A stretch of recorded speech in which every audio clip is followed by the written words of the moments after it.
Boinau masak matau phajadaba pakhang macha amadi natte mahak masak matau yawna phajai tawbatabu mahak thabak shoba nomana hena kankhiduna matam sida chatnariba naha macha sing pakhang macha sing na tawriba mong mataw adudi mahak nong mata tawde yamna chamba punsi mahing amada hingi adubu lekai gi mishing nadi mahak ki hingliba punsi mahing ado yamna noknai paisa pairaga karibu kana doino mahakna hingliba punsi mahing asida hingada borbadi ekhoi hingloi haiduna mamanaba kayanadi tattana noknabi adubu mahak nongmata phawba karisu khallude mahakki punsidasu nungsiba haibadusu karino khangi adubu mahakki machinna thongna asima pamjai asima nungsi haidunadi kanadasu ngasi phawba mahanga nupi amata phawba propose tokhibasu leite adubu nongmagi numit amadadi boinauga high school taminarakpi mamanabi amana nongma mahakalak minakhibi memthoido uruba mikupta boinaudo memthoibu yaanu nusijakhibani nongmadi mahakna mahakki mamanabi digi manakta lalaga yamna ikai hangoina memthoigi maramda mahakna wa kangthorakhibani nongmata phawba lairik taminaningi matamda wa mata hairaktaba boinauna memthoigi damak adumna wa hajarakka matamda mamanabi duna fare nangna thamoi senga nusirabadi nahaki damak ai mateng pangbigi haiduna memthoida wa kangtholubani adubu memthoina boinaugi masak matau urba mikuptadi mahaki leidiba mowang mataududa yamna hainadaba phawrammi adubu mamanabiduna ngarang takpadagidi memthoido boinauga mari leinaba horakki mahak boinauga mari leinaba tarabasu boinauda yamna kanna nungsiba haibadudi phawba ngamde mahakna karigi phawdriba boinaugi leidiba mowang matau amadi mahaki punsi mahing ado matam chiki satnabi kya yaudabana memthoida nungaitaba amadi hainadaba kya phawribani makhoi ani mobile number launaduna wari di sanai adubu wari sanarabasu memthoina mangonda wari kuina sanabagi tanja pikide mahakna mayamba lei mama mapa lei haiduna hekta wari kuina sanabagi matam khak pikide ngahektang minute amani khak sanabado boinaudadi yamna maruoiba mamalne makhoi ni unabagi matam kaya mamanabida hairaga thalle adubu memthoinadi boinau nungsiba kawbudi leitabani makhoi ni pa unade thabak sangde mahangna sangma matamda hairakke haiduna hekta mathaidoalaga ngasi phawba lakli memthoina boinauda wari sabagi matam kaya pidaba amadi makhoi ni unasi haibada yadabado boinaudi nongmata phawba waraw nungaitaba karisu khande mahangna memthoibu uninglakpa matamda memthoi khangandana memthoina chatpa mai kaido lona lumraga kaya yengjai mahak memthoibu yamna nusijaba miyoi amani haibasidi memthoigi mamanabi amadi makhoigi lekaida leiriba mau amani nisu khangi somdana memthoidi kamdauri mahakti mamanabigi mai ngaktuna boinau khangnakhibani mahakna boinaubu kaidonungda nungsiba khoidajaba haibado mangonda khak yaude mahakna boinau khangandana lona atopa nipa kaya su khangnei mahakna pamjaba mahanga nusijaba nupadugadi dating kaya chatli wari kaya sanai phone su wari kaya sanai adubu boinau na call tawbada waiting leiba kaidawbado boinau di yamna chamna khandoi nongmata su mangonda wa hangatna su hairude aduga kanano waiting leiribado haiduna sauru kholubsu amata phawba leikidabani boinau na memthoibu kayagi matik nungsijariba aduga asomdana memthoina nakan khudingmakta boinauda tat kayane tawb horakliba memthoiga khangnariba nauna khangnabani padudi yamna khaman chawi amadi memthoibu khongthang khudingi yengsinduna memthoida ngangba seiba tattana tawbi adubu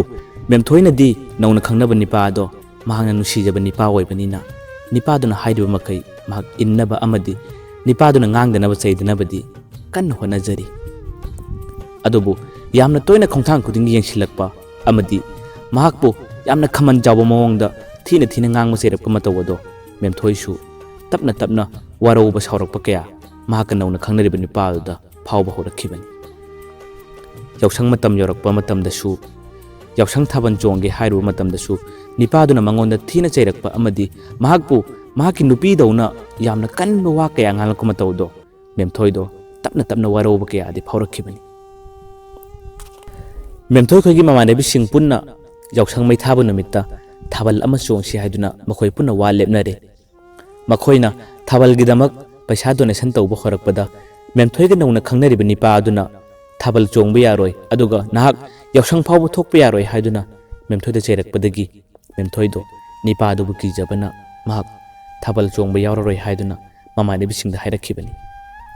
mamanai bising aduna su memthoi bu yamna sauki amadi nahak hojik magi nupiona leibadi nattedana karigi mahakna adumna haibada nahakna Thabal yaroidoribano haiduna mamanai bising aduna memthoi da cheiduna namduna Thabal gi paisa khaibado memthoi bu su yahanbiki mamanai bising aduna boinau dagisu mateng khara pangnaba haiduna baton thaki boinau do memthoi ba sakki matik nuksijaba oibana makhoi gi Thabal gi ni haiduna lupa lising tara rom thorang tawjaduna nongma memthoi ga mamanai bi ga lalaga boinau dagi paisa do pikibani paisa piba numittuda memthoi ga boinau ga do minute ama phawa wari saba nangkidabani wari sage haiduna boinau na hek kangthorokpaga khanghaudana memthoi do makhoi gi yumgi mising na phone tawrokle haiduna yamna thuna mamanai bi ga chatkibani adubu chalamdai gi mikuptudadi mamanai bi duna boinau da makhoi gi yumgi mising na ngahakta law haiduna pau pirakle nahak mafam chida ngatang ngairamu haiduna mamanai bi do puraga sakhibani mamanai bi duna hairama wahai aduni boinau gi thamoi da chuduna amadi ngahakta ngairamu haibagi wahai aduna boinau do mafam duda makhoi laktiba phawba pung manga turuk hena makhoi lakpa ngaijakhibani memthoi amadi mamanai bi do gari macha ama tongduna nipa duga unaba lakhi makhoina nipa duga unaba matamda nipa duna memthoi da kanna ngangbi chaibiba kya tawrakhibani memthoi di nipa duba kijabana magi mayokta wa kana ngam ngamkhide mamanai bi na memthoi gi mohut siladuna karigi Yaoshang Thabal chonglodoribano chongani hojimak nahaki nupiona leiba natte yamna kanna khambalakanu ka haiduna khana chainaba kya di yaure makhoi asumna marai kya yenaba amadi khana chainaba kya tawrakpada nipa duna memthoi da haiki kariguma nahakna Yaoshang Thabal chongba tarabadi nahak aina kaidogi yengo haiduna yamna kanba wa pha wa hairakibani asumna marai kya yenaba amadi khana chainaba kya tawraba phawbada pung ahum mari hena hujingkre makhoina marai yenaba amadi khanaba loiraga halakpadadi numitang wairamgi pung manga makhairom tarabani makhoina gari macha tongladuna lambi da asum yumda halakka matamdadi ngasai boinau ko unakhiba mafam mado boinau di makhoi bu ngairibani haiduna tumin machi amada phamduna leirambado memthoi amadi mahaki mamanai bi nu ukhibani khudakta makhoina thorakba gari ado khamlaga boinau gi manak tamna changsilakhi aduga mamanai bi duna boinau da hangkhibani nahakti hoju phawm phom asida kaidoribano haiduna memthoi gi mamanai bi na boinau da hanglakka matamda boinau na yamna ingna tapna nakhoina ngasai kuiroi ngayakta ngairamu haibagi aidi ngaidibani yumda anaya kay yaubra kari kuiraklibano haiduna boinau na yamna chamna khumlakka matawado memthoi do boinau bu khangnung dungsiba ma phawki mahakna khalaki yamna chamba amadi mahakpu asu yamna nungsijaba nupa sida karigi mahakna thausa wasadribano haiduna tapna wakhan kya tamna khantharakibani numitugi matungdagidi memthoi do boinau bu tapna nungsiba amadi phawrakhi boinau na mangonda nongmata phawba sawba leite aduga mangonda nongmata phawba wa kanna ngangkhibusu leitabani memthoi khaktana mahakpu nungsidaduna mangonda sawbiba amadi mahakka unadanaba kanna honajakhibani ngasidi boinau gi thamoi sengba yamna chamba matau kaya do memthoi da tapna nungsi magun kya helalakhibani mahak boinau gi wakhan tapna khanbu sawrakhi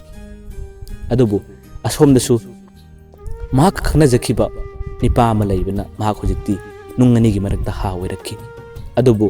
mahak ngasidi boinau gi damak yamna kanna nungsibagi ihullamadi tapna phawba hengalaklibani asum hawkhibana asidi Yaoshang mai Thabal numitki Thabal numit ado yorakle Thabal numit adugi wa yungba amadi atei thabak thorom kya boinau do chen chongba amadi makhoi gi mateng kya fasana pangkhibani boinau no humang tana thabak kya chen chongma matawado ubada memthoi do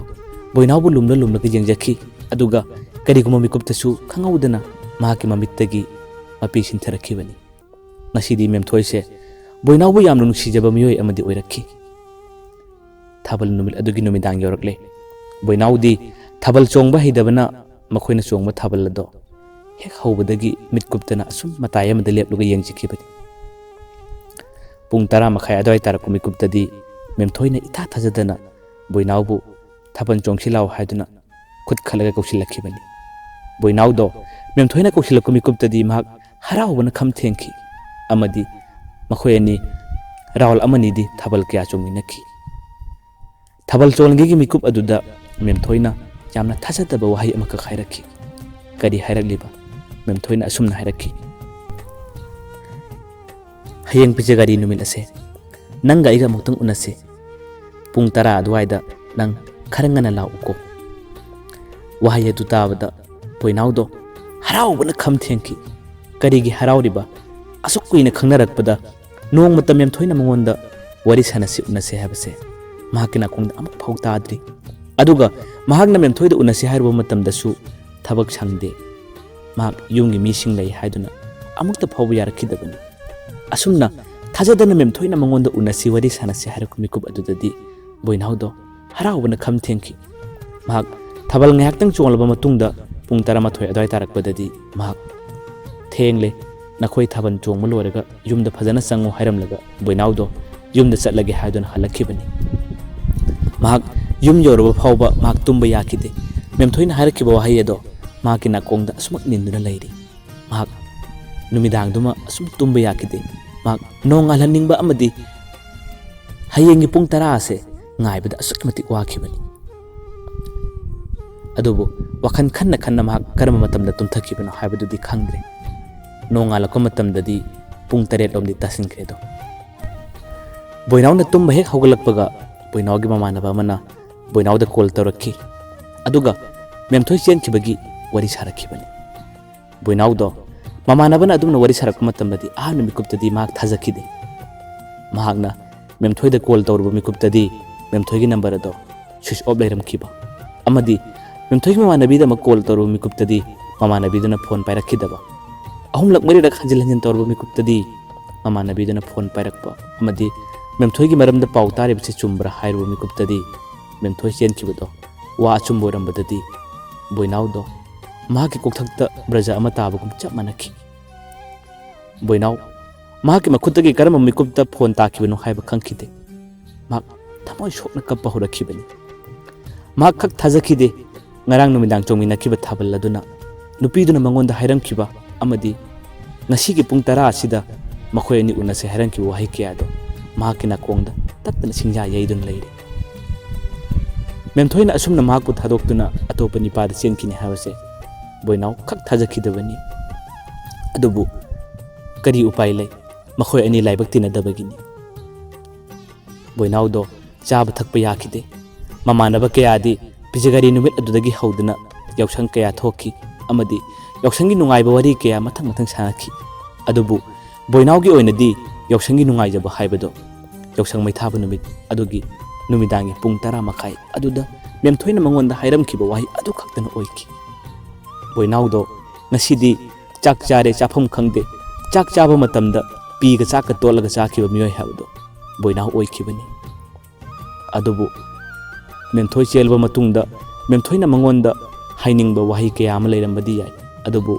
ꯃꯦꯝꯊꯣꯏꯅ ꯃꯉꯣꯟꯗ ꯋꯥ ꯑꯃꯠꯇ ꯐꯥꯎꯕ ꯁꯦꯡꯗꯣꯔꯛꯇꯕ ꯑꯃꯗꯤ ꯃꯉꯣꯟꯗ ꯇꯥꯠ ꯇꯧꯕꯤꯔꯝꯃꯦ ꯍꯥꯏꯗꯨꯅ ꯕꯣꯏꯅꯥꯎꯅ ꯈꯟꯖꯈꯤꯕ ꯀꯌꯥ ꯑꯗꯨꯅ ꯃꯍꯥꯛ ꯉꯁꯤꯁꯨ ꯃꯦꯝꯊꯣꯏꯕꯨ ꯀꯌꯥ ꯅꯨꯡꯁꯤꯖꯔꯕꯁꯨ ꯃꯍꯥꯛꯀꯤ ꯊꯃꯣꯏꯗ ꯃꯦꯝꯊꯣꯏꯕꯨ ꯋꯥꯔꯧꯕ ꯑꯃꯗꯤ ꯅꯨꯡꯉꯥꯏꯇꯕꯗꯤ ꯐꯥꯎꯔꯤ꯫